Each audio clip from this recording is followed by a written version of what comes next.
So let's say a client asks for something that is out of scope. Instead of saying, yes, we'll do that, or no, we won't, instead ask a question. These are the 7 magic words to stop scope creep. Those are, would you like an estimate for that? You're not saying, yes, we're going to do it for free. You're not saying, no, we won't do it. You're continuing the conversation. You're making it a dialogue rather than just a definitive yes or no.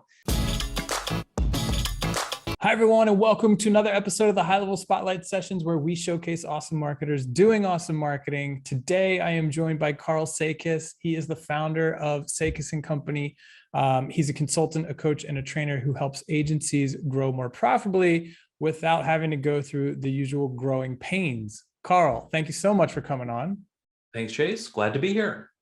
From one former operations manager to another operations expert, I'm really excited to chat with you today about what we've got lined up. I think a lot of times we spend time talking about prospecting and sales and scaling, but we don't talk a ton about the really hard stuff, which is client management. And so, when we outlined what we're going to talk about today, I was really excited because I know a lot of these pain points all too well. And a lot of them, you can't really understand how to do it better until you've done it. And so that's a painful process to have to go through. So hopefully today you learned some things that'll keep you from having to go through some of this pain. Karl, the first one that we're going to talk about is scope creep. Yes. Happens all the time, right? Especially like if you're doing websites for clients and things like that. Hey, I know that we talked about this, but do you guys think that you could just do this for us as well? It's very tempting to say yes, right? Especially if you're just getting started, you don't have a ton of clients. Karl, how do you help people handle that, prepare for that situation? We'll start by recognizing that scope creep is a normal part of agency life. And in fact, if a client wants more, that's a good sign. It means they might be open to spending more money with your agency. So scope creep is not inherently bad, but unmanaged scope creep becomes a problem. That is, if you're not getting paid for the additional work or not intentionally choosing to navigate things. So, the challenge is when you're in the moment, when a client is like, hey, could you also do such and such? What do? Right? You're on the spot. You want to keep the client happy. You want to keep them as a client. Maybe you're doing an initial project and you want to upsell them to a retainer. Maybe they're already on a retainer, but you want to grow the retainer or at least renew the retainer. So you don't want to make them unhappy, but you also ideally don't want to give away free work. So that hurts your bottom line. So what do? I've worked with hundreds of clients over the years in my agency consulting work and as an agency project manager, director of client services, and director of operations. And I've identified 7 magic words to stop scope creep. Okay. Would like to hear those 7 magic words. Oh, absolutely. I love it. So let's say a client asks for something that is out of scope. Instead of saying, yes, we'll do that, or no, we won't, instead ask a question. These are the 7 magic words to stop scope creep. Those are, would you like an estimate for that? You're not saying, yes, we're going to do it for free. You're not saying, no, we won't do it. You're continuing the conversation. You're making it a dialogue rather than just a definitive yes or no. So, I use this regularly in my work as a PM in the past, where, a client asks for something that's not included. So I could say something like, oh, yes, that sounds like a great idea. We'd love to help with that. It's not part of the current scope, but we're glad to explore it. Would you like an estimate for that? Now, I love it. This has 3 potential outcomes. Sometimes clients will say, oh, it's extra. Oh, you know what? Never mind. Totally. I can relate to that. Yeah. But they get it. They've indicated to you, I understand there are boundaries. Exactly. And the second potential answer might be the client saying, I would like an estimate. Like, I need to see what the details are, but, yes, I'd like an estimate. In both of those cases, the client is acknowledging that it is out of scope and they're acknowledging that it's extra. If they say, no, never mind on the estimate, okay, it's not worth it to explore. If they say yes, then you can explore it. And then they can decide if it's worth it or not. Sometimes they do, sometimes they don't, but either way, you're in good shape. in a small percentage of the time, a client might not react well to your asking, would you like an estimate for that? They might say something like, wait, estimate? Like, I thought this is included. Why are you saying this is extra? Kind of thing. And that's not a fun conversation to have, but it's far better to have that conversation now before you've done the work, while you have an opportunity to sort out, what is included or not, or, what was going on, rather than you're doing the work and finding you're not going to get paid. So any of those responses work. Ideally, it's, oh, no, never mind. Or yeah, let me know. Or you have a chance to fix things. So would you like an estimate for that? I love it. And let me ask you if you'd agree with me on this one, based on my past experience. When it's number 3 and you're in that painful zone. Yep. To me, you make a judgment call. You may end up doing it, you may not, but it's a clear indication that your agreement, your onboarding, whatever it was, wasn't clear enough, and it left that wiggle room for misinterpretation. So you need to go close that up for the next client. For sure. And there could be a few ways to do that. One thing I like doing is including a list of sales exclusions in the final client agreement. These might be, here are things we talked about as possibilities. They didn't make it into the final scope. Or if you're working on a time and materials basis, you could say, we talked a lot of possibilities. These are not in our assumptions, that kind of thing. And ideally, the client initials that in the paperwork to say, yes, we originally wanted, something extremely expensive, but it didn't happen once we heard about the numbers. So have the sales exclusions, have clients initial that it's not included in the plan. You also want to take a look at the handoff from sales to delivery. You could think of it as a baton handoff, in a relay race. I'm working with a client on this in the coming weeks, where they've had a problem with that, where their sales team will say certain things. They don't always make it to the delivery team. The delivery team is then dealing with the problems where the client's unhappy, which you can't blame the client for that. If the agency promised something, as far as a client is concerned, anyone at the agency saying something is the word of the agency. So 100%. Working with them to smooth things out. Yeah, that's a great point. Hey, I'm gonna call. Can you shut the door, please? Sorry, I had an intruder. Shut the door, Noe. Thanks. Okay, so let me just jump right back in. Yeah, well, and I think you were saying, that yes was a good idea. So I think it was pretty self-contained. Absolutely. I think that makes complete sense. And I think, hopefully this is getting you thinking that, your agreements, your processes should never be static. You should always be reevaluating them and improving them. Don't go through a painful lesson without turning it into an opportunity to improve. And I love the idea of it spelling out like things this does not include, you know what I mean? Because if one person misinterprets it, you can guarantee another client will as well. So it's definitely important that you don't make the mistake twice. What about when a client makes a totally ridiculous request that you've, never heard before? It's just like absurd. You can't even believe that they asked it. But again, you don't want to escalate the situation. Right. How are you dealing with something like that? Well, I've developed a simple 3-step framework for that. Simple yet powerful. I call it reason, options, choose. Okay. So over the years, I've worked with hundreds of clients, both at agencies and in my work as an advisor to agencies. And the 3-step framework I call reason, options, choose. Here's how it works. And you can use this in any kind of difficult client negotiation and even negotiating with your team members about things. So a client requests something. Maybe it's a ridiculous request. Maybe it's out of scope. Maybe they want things faster than is humanly possible. They want it yesterday. Well, you don't have a time machine. I would imagine, though, if you do, that would be a really great competitive advantage for your agent. It's not going to work under what the client wants. But, as we talked about earlier about the idea of, scope creep, handling that, client wants yes, you may want to say no, but, no kind of stops things. So the way reason, options, choose works is this. You start by citing a reason. You might say, hey, we'd love to do that. That's not in the current schedule, but then you're going to offer some solutions. Or you might say, hey, that sounds like, an interesting idea.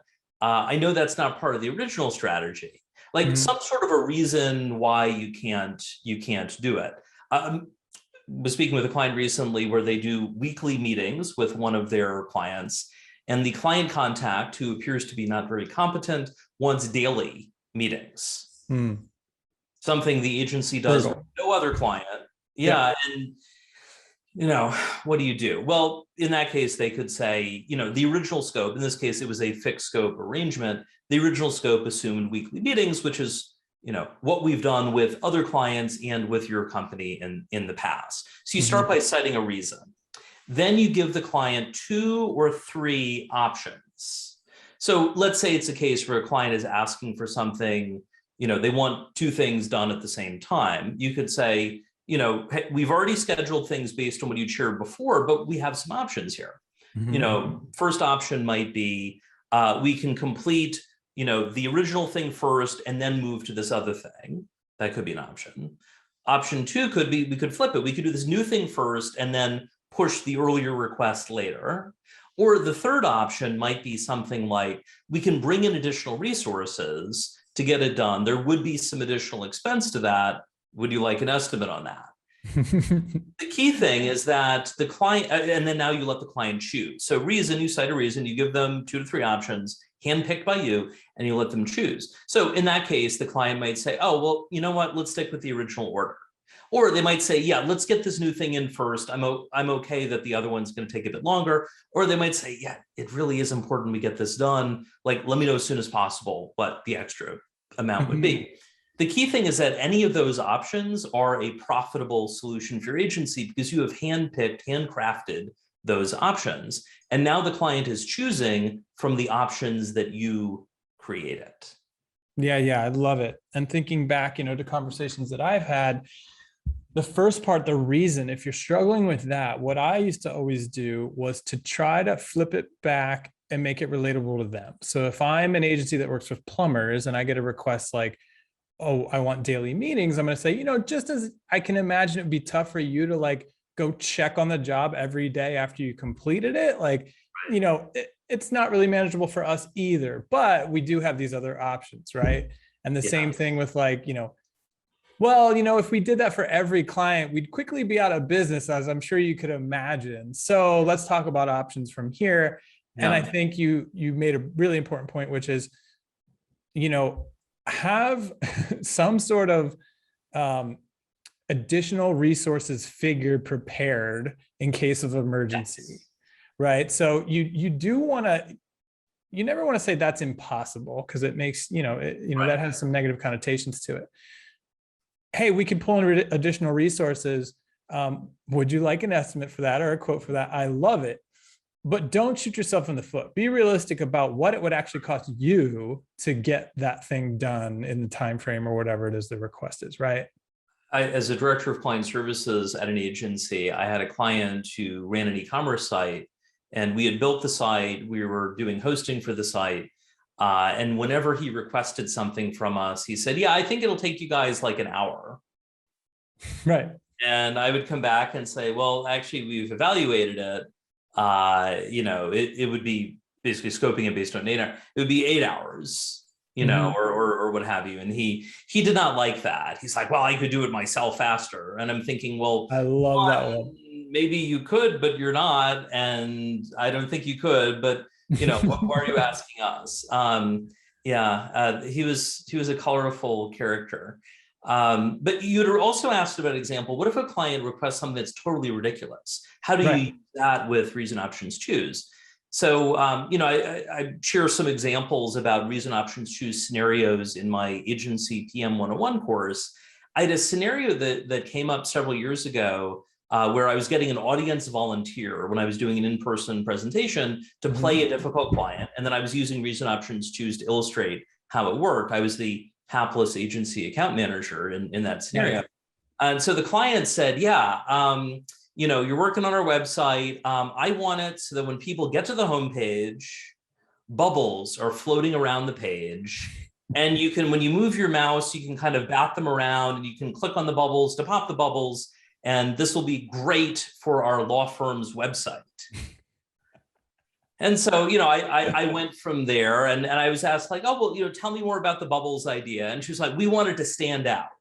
And I'm like, yeah, I circulated your idea to my team and they all agree your website would stand out, and things like that. In that case, if they have a totally ridiculous idea, one way to do that would be to stall effectively and say, there may be some challenges on implementation. Why don't we do a meeting with our strategist to sit down and talk through ways to make things stand out? That gives you some time to work with your team to figure out how to deal with the ridiculous request. Sometimes things might cool off a bit and you have a chance to deal with the bubble request. Now, here's the thing. I asked the volunteer from the audience afterwards, as she was an agency account manager, I was like, how did you come up with the bubbles thing? That was really random. She said, I didn't make that up. That happened last week. No, we've been there. I've been there. Some ridiculous stuff. And, let me see if you agree with this premise or this idea. Because I think if you're early in your agency journey, sometimes it can be hard to confidently come up with reasons or defend things that come completely out of left field. Like somebody telling you, if I had more time, I could code that up in an hour. And you're just kind of the first time you hear that, you're taken aback and you want to be like, that's absurd. You're a plumber, sir. Like, but of course you don't want to say that. And so I always encourage people to think about those types of scenarios and come up with, things that they can fall back on with like, well, I'd be happy to put you in touch with some colleagues and you could compare rates to see that, that's not realistic or that is actually the price of things or this or that. And at some point, you're just dealing with a bad client. So it's like, if you can really find somebody to do it at the level that will do it for that price, then you might want to, explore that option. But these are things that come with experience, right? And to some extent, you can cite your experience. Like most people running agencies, even if your agency is newer as a business, you had some prior experience before you got started. And, so you can cite things like best practices, industry standards, things like that. I mean, going back to the plumber example, I live in North Carolina now, previously lived in New Jersey. With my house in New Jersey, the plumber I worked with had a ton of experience. I think he was, at this point, I guess maybe in his 80s, he had installed my grandparents' radiators in the 1950s. Wow. Like, I think he'd probably been an apprentice at that point.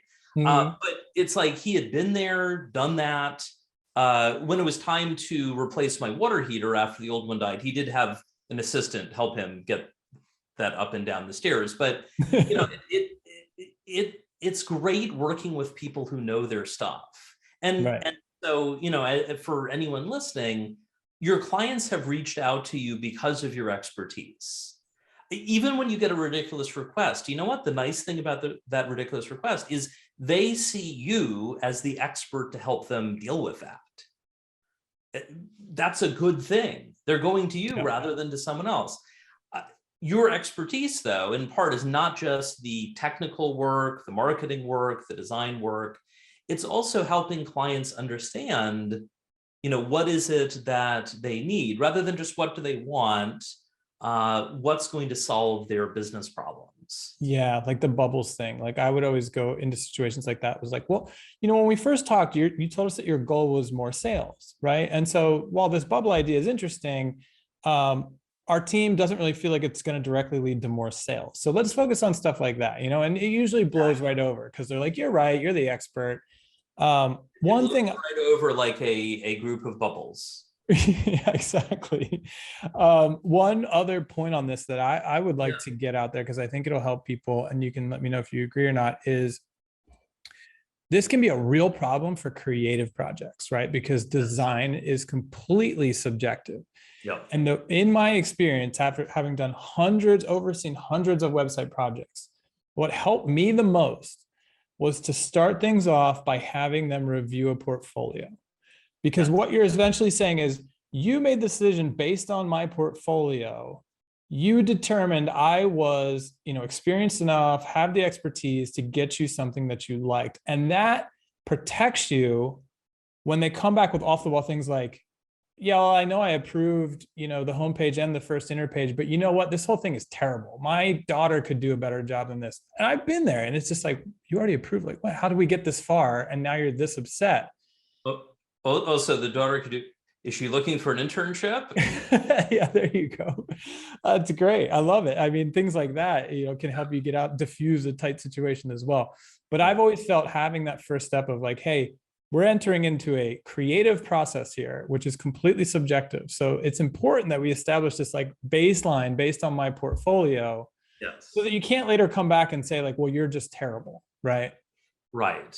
A related piece includes, most agencies doing design work will ask as part of a pre-scoping or pre-kickoff, and I think you can really expand pre-kickoff questions even more. But what are some examples of websites you like, or logos you like, or whatever it is you're designing? Great point. And importantly, what do you like about them? And ideally, what are some you don't like, to try to get a sense of the client's taste. That helps you understand what you need to adjust from there. I love that, because I've literally been in situations where you go back to that and you're like, well, you're asking for this, and we don't see that in any of the 3 examples you provided as sites that you love. So this seems to be kind of out of left field, and you kind of go from there, At one point, I was at an agency where a client came to us. I was unfortunately not involved in the sales process, but the client had basically said, we want you to build us a version of Facebook for sports fans. I love these types of. Yeah. So our salesperson initially quoted $100,000, which, compared to how much Facebook has spent, a little seems like a lot of money, but realistically, that is nowhere near what Facebook's been. Yeah, but it's like, we could have worked with that. The client, I guess our salesperson hadn't heard about Reason Options Choose, and the salesperson unfortunately agreed to reduce the scope a little bit, but not enough, and sold the whole project fixed scope for $30,000 without much of a scope reduction. And so unfortunately, in the end, as fixed scopes, we were on the hook to deliver. I ended up moving to another agency midway through the project. The friend who took over as PM said, yeah, in the end, that $30,000 project was like $45,000 of work. Yeah. And that's what you really want to avoid. So creative projects can be tough. You really want to, if you're young in that field, I would definitely suggest talking to as many people like Karl as you can. Try to get as much, leverage as much experience around you as you can to prepare yourself for things that can end up, that can be a really sticky situation. Absolutely. That can cost you a lot. So Karl, talk to me about, go ahead. From others' experiences and others' mistakes when possible. Oftentimes as I speak with students, they're like, I want to start my own business. And that of course is great. And they may have something running already. If so, learn from that. But if they're, say, preparing to graduate, they want to start their own business. One of my suggestions is work for a business or 2 first. See what they do well, see what they don't do well.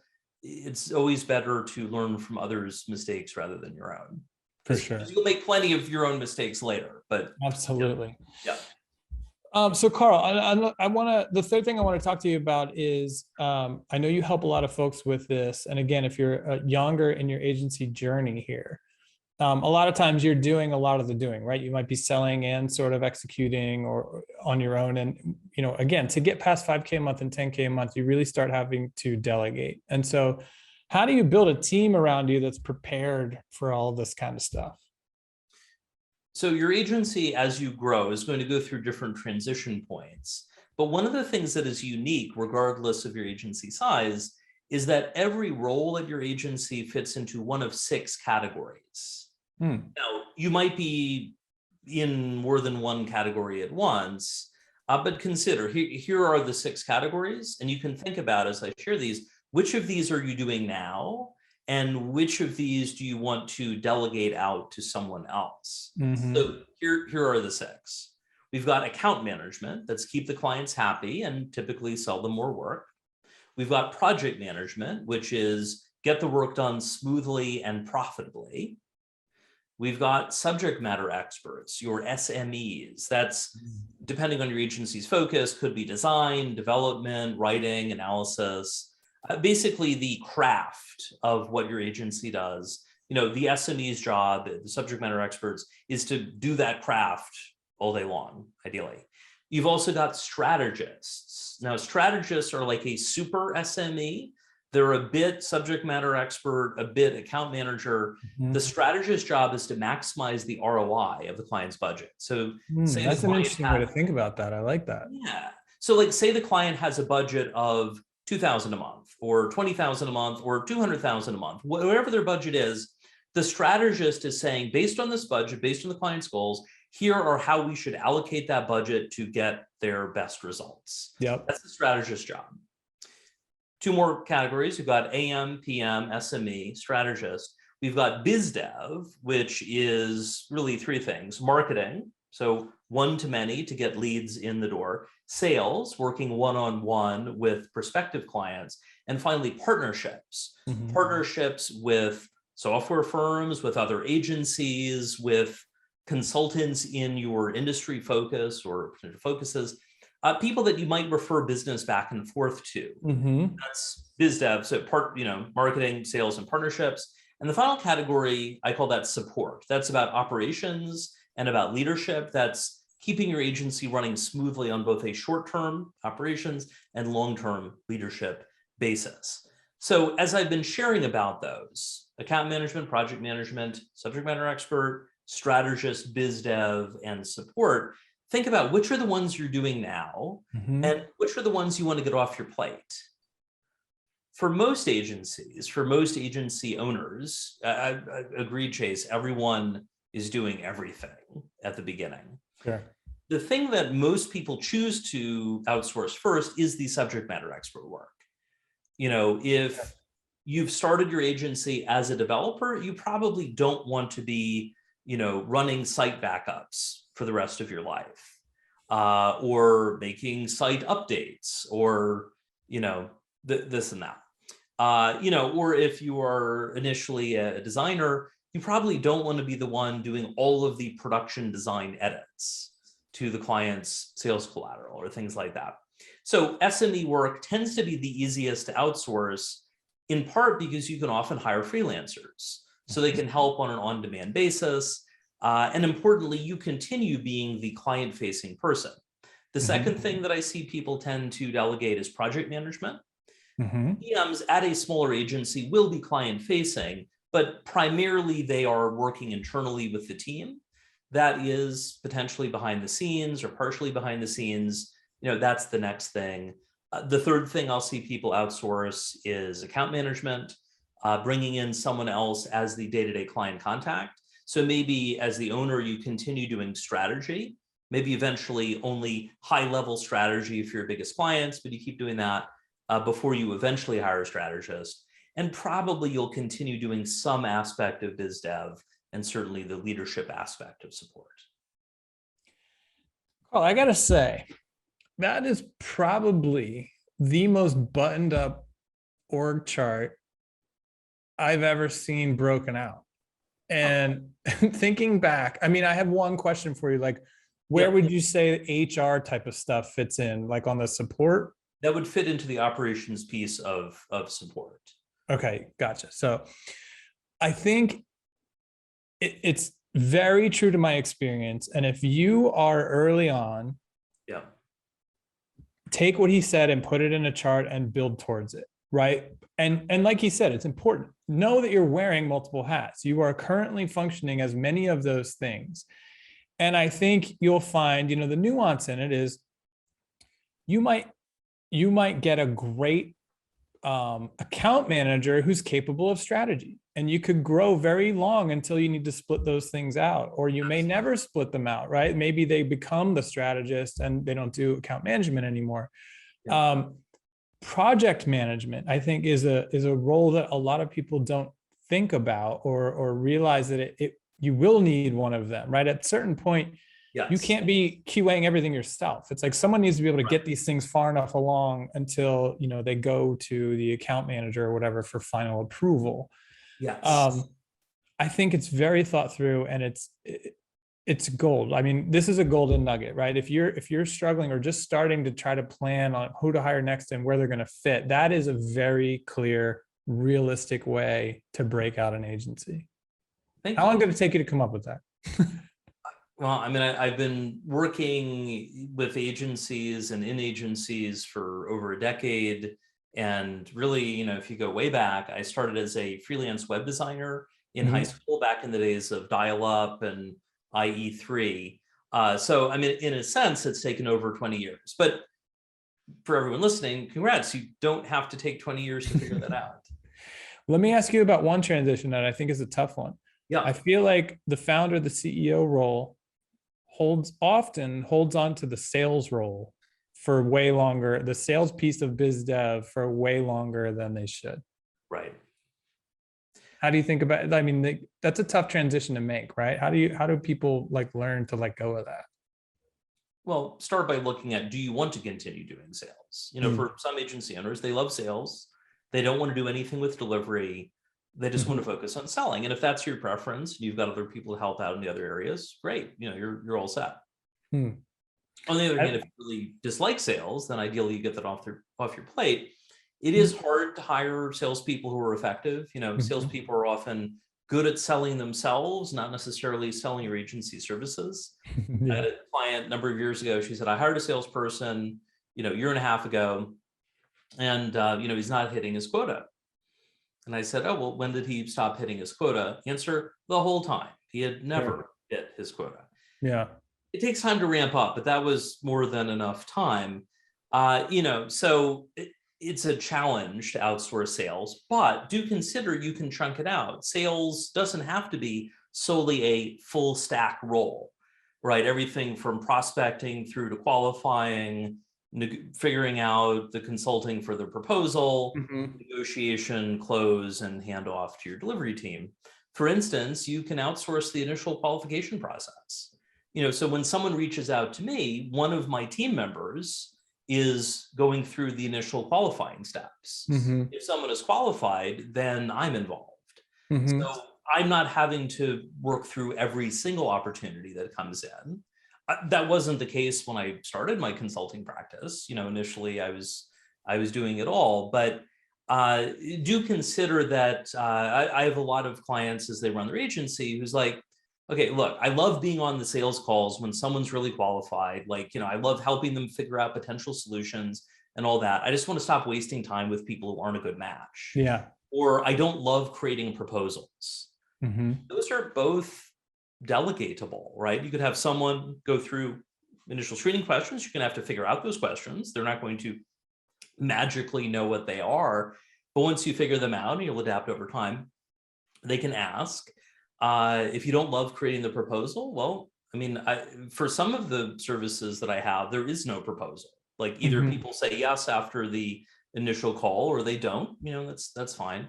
But, I can say to a team member, all right, here are the details, and she'll put it together. I review it, right? It's not totally hands-off, but I'm not having to create it in the first place. So consider, if you're trying to get sales off your plate, what are the chunks to the sales process that you want to get rid of first? You don't have to do it all. It's not an all or nothing kind of situation. A couple other things that I loved in the way you broke that out. One, that you broke out strategist. I think a lot of people overlook that or don't think about that. And, even if a lot of times we talk about, hey, you got to productize your services, right? You don't want to be reinventing the wheel every time. So you're like, why would I need a strategist if everything's set? There's always nuance, right? Every business within a niche, like you said, oh, well, how much money can you spend on ads? If it's a lot, great. Let's not just run Facebook ads. Let's break this into Google ads, some YouTube ads, and maybe, maybe we test TikTok or something because they have a healthy budget. Yeah. If it's not so much, you need to be really careful about where you allocate that spend. And a strategist makes those types of decisions. So I think it's important to understand that is a role that eventually, that you need to be conscious of the fact if you are performing it, or, if you're ready to delegate it, or if you want to delegate it. But there are people out there that you could find that do it well, that can do it. Yeah. Just And realizing that it is a role. it's a role, and strategists tend to be expensive if you're hiring a more qualified one. I was speaking with a client earlier today where they've got a structure where there's the junior account person, the sort of mid-level person who's starting to get into strategy, and then the senior strategist. And in their particular example, the mid-level person is getting 60 to 75,000. The senior person, depending, could be like 75 to 100,000. And depending on the work you're doing, if you're doing super custom work, the strategist is probably going to be involved in scoping things. They need a lot of experience. I had a client who was tired of doing client strategy himself. He wanted to get rid of it. He's like, but I don't know. I don't have anyone who could do it. And I said, okay, well, if you were to hire someone for the skill set you need, what do you think you would pay them? And he said, $150,000. I said, yeah, I think that's about right for the level of work you're doing, very high-end kind of work. He's like, but it's $150,000. And I said, yeah, but you're paying yourself $300,000 a year. So you could hire someone to do that work and you don't have to do it anymore. And you pay them $150,000 plus benefits, and you get to go off and do all the work you want to do. And also, meanwhile, that strategist is likely to be billing more than that. They're not going to be super profitable compared to a more junior employee. But if that strategist is coming up with great strategies to optimize the client's ROI, they could be adding $500,000 in extended profits, million or more. And it depends on your agency size, right? If you've just gotten started, you're probably not going to hire a dedicated strategist, but you could think ahead to the future. Is there a point you want to do that? Now's the time to start thinking about strategists as a separate role, even if you're wearing, say, an account manager hat, a PM hat, and a strategist hat. Think about documenting your processes. Like what data do you need to do your analysis to create the strategy? Write it down. So then you could have a junior strategist collect the data and do some initial validation on it before you look at it. And then eventually, as you're training them up, they're doing more and more, but it won't just magically happen. That's a great point, because I think what a lot of people don't realize is a strategist does very interesting things, right? Like thinking back, and examples I'm coming up with in my mind are like, sales team closes a new client, right? They get excited about your standard package. Yeah. A strategist investigates the business, right? I'm going to the website, I'm looking to see what they sell, and something might pop out at me as this is a unique opportunity because most of our clients don't sell this thing, but they do. And I know the margins on that are really high. So we're going to kick off the normal campaign first to, show them that we know what we're doing and we're going to get them what they want, but we need to pivot to this one because it will make them a ton of money. And then I can sell them this or whatever. Right. And a strategist thinks 2-3, moves down the line and is aware of all the nuances within the industry, the client, et cetera. And I don't think people think about that a lot. I wish more people did, but you can always do better. That's one of the things I talk about in the agency PM 101 course. There's some things that seem obvious, but they aren't obvious initially. I talk about some of the mistakes I've made over time. I talk about reason, options, choose, about the 6 roles. I have a graphic to visually represent that, and the 7 magic words to stop scope creep. Often you have to learn it the hard way, right? You do the work with a client, you get burned potentially, or with a team member, and then you know not to do it again. And that often, as you're hiring people, part of what you're paying for when you hire a more experienced person is they've made those mistakes at previous jobs. They're not going to do it again. Like at one point as a PM, we launched a new client site, and I realized a month later that we had not reinstalled the Google Analytics tracking code. So they were missing a month of data. On every launch after that, and also for my own site, I'm asking about that a lot, just to confirm, are we on track with the Google Analytics code? So once you make the mistake, you ideally will never make it again.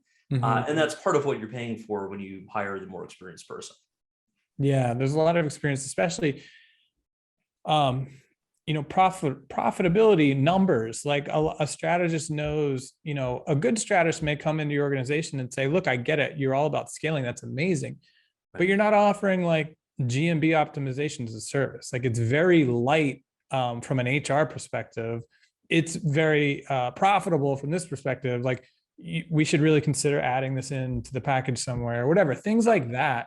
A strategist is very good at. And I think one other point I wanted to make based on how you've broken things out is there needs to be really tight synergy between sales, strategy, operations, right? Because you pointed out a classic example where sales team sold something, operations team's going, what? I didn't know we sold that. Why would you sell that?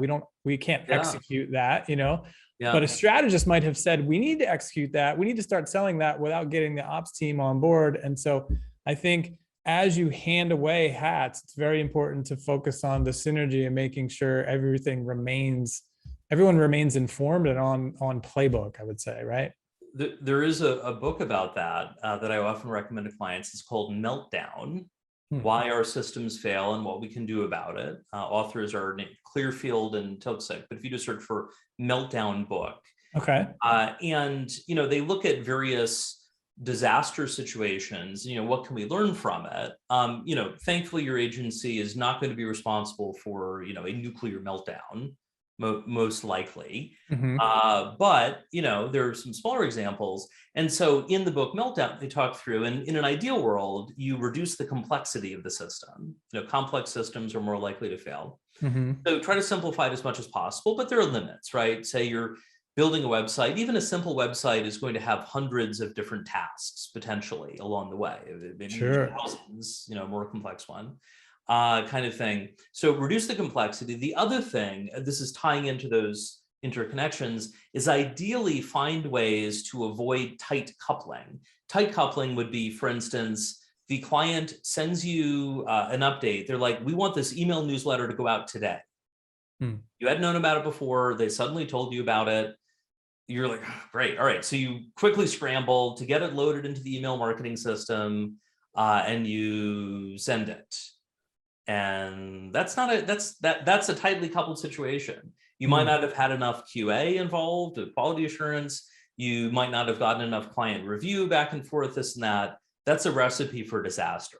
On the other hand, say, a newsletter is going out, it's due a week or a few days in advance, something like that. You've got an internal process to QA. Maybe there's a client sign off. The client has to sign off by a particular point in advance for you to proceed to schedule it and things like that. That would be loose coupling. That tends to reduce the odds of something going wrong. On the other hand, if you do have a rush situation, make sure you add additional layers. Maybe say it's going faster than your usual turnaround time. You are willing to do it. You need 2 people to quality assure it instead of just one, something like that. So check out the book Meltdown. That helps with those, thinking about those handoffs beyond specific examples. That's awesome. Karl, I don't want to keep you forever. I could talk about this stuff all day, but I really have enjoyed talking to you. It's amazing how much clarity you've brought to some very classically challenging areas of, client management in itself is so challenging. I think you told me that you have some free downloadables that people could check out. Obviously, first of all, what's your website? If people are interested in your services, where should they head? Yeah, so if you're interested in getting my help, or if you'd like access to hundreds and hundreds of free articles and more, go to sakasandcompany.com. That's S as in Sam, AKAS, AND, the word company.com, sakasandcompany.com. You can find hundreds of articles there. You can get my newsletter for agency leaders, which more than one agency leader has said this is one of the only emails they open every time. Nice. And actually, in an extreme case, an agency owner in Brazil posted on LinkedIn, according to the Portuguese to English translator, that whenever they get one of my emails, he gathers his business partners to discuss what are we going to do about this at our agency. That's fantastic. I really hope that this interview helps you guys get out of sticky situations that you may have been struggling with, or that you're not yet aware that you're going to struggle with if you're just getting going. So, Karl, thank you so much for coming by. Glad to be here. Good luck to everyone. It's tough out there, but it's a lot easier when you can learn from resources like this to get it done. So good luck. All right. Thanks, guys, for watching. We will see you in the next one.